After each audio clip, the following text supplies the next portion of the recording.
ডিম আমি ধুয়ে সিদ্ধ করে নেব। আলু আর ডিম দিয়ে ডিমের ঝোল বানিয়ে নেব। ডিম আমি সিদ্ধ করে ছুলে হলদি লবণ মরিচ মেখে নিয়েছি, এখন ভেজে নেব।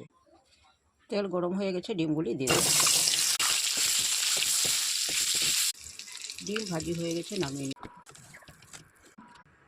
তেল গরম হয়ে গেছে, পেঁয়াজ আর তেজপাতা ভেজে নেব।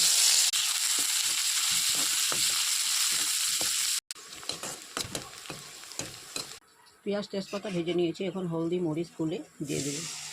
জিরা ধনিয়া সব কিছু দিয়ে ভেজে নেব। মশলা আমি ভেজে নিয়েছি, এখন সিদ্ধ করে আলু দিয়ে দেব। আলু ভেজে নেব। আন্দাজ করে লবণ দিয়ে দেব। আলু ভেজে নিয়েছি, জল দিয়ে দেব। কাঁচামরিচ দিয়ে দেব। জল ফুটে গেছে, ডিম দিয়ে দেব। ভেজে রাখা টমেটো দিয়ে দেব। এখন গরম মশলা দিয়ে দেব।